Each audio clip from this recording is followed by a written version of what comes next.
کے نام پہ آپ برگرز بانٹ رہے ہیں اور شو باز رہی ہیں. میک کو پروموٹ کرنے کے لیے آپ نے پہلے شو بازیاں کی, آپ نے برگر بانٹے. ایسی نیاز کون السلام علیکم ناظرین، آج کی ویڈیو میں ہم بات کریں گے ایک ایسی ویڈیو اور بحث کے بارے میں جو سوشل میڈیا پر کافی تیزی سے وائرل ہو رہی ہے. معاملہ ہے رجب بٹ کے محرم الحرام کے دوران نیاز تقسیم کرنے والی ویڈیو کا، جس پر لوگوں کی مختلف رائے سامنے آ رہی ہے. نشانہ بناتے ہوئے کہا ہے کہ محرم جیسے مقدس مہینے میں اگر کوئی نیکی یا نیاز کا کام کیا جائے تو اسے صرف نیکی کے جذبے کے ساتھ ہونا چاہیے، نہ کہ اسے تشہیر کا ذریعہ بنایا جائے. ناقدین نے سوال اٹھایا ہے کہ ویڈیو میں میک برگر گروپ کی تشہیر بہت واضح نظر آ رہی ہے، جس کی وجہ سے کچھ لوگوں نے کہا کہ شاید مقصد صرف ثواب حاصل کرنا نہیں بلکہ برانڈ کو پروموٹ کرنا تھا. ان لوگوں کے مطابق عبادت اور خیر کے کاموں میں اخلاص کو سب سے زیادہ اہمیت دینی چاہیے.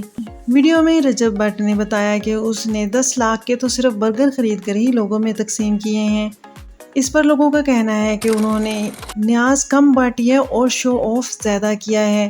کئی لوگوں کا کہنا ہے کہ اگر کسی کام سے لوگوں کو فائدہ پہنچ رہا ہے تو ضرورت مندوں کو کھانا مل رہا ہے اور ایک اچھا پیغام پھیل رہا ہے تو اسے مثبت انداز میں بھی دیکھا جا سکتا ہے. ان کے مطابق نیت کا اصل علم اللہ تعالیٰ کی ذات کو ہے اور کسی کے اچھے عمل کو صرف ظاہری چیزوں کی بنیاد مکمل طور پر رد نہیں کیا جا سکتا.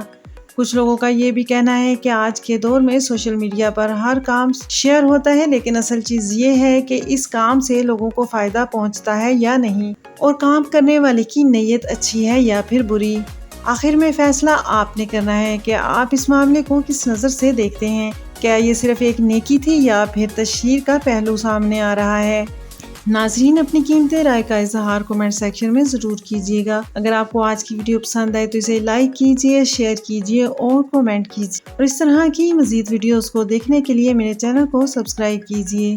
خوش رہیے اور خوشیاں بانٹتے رہیے. اللہ نگہبان.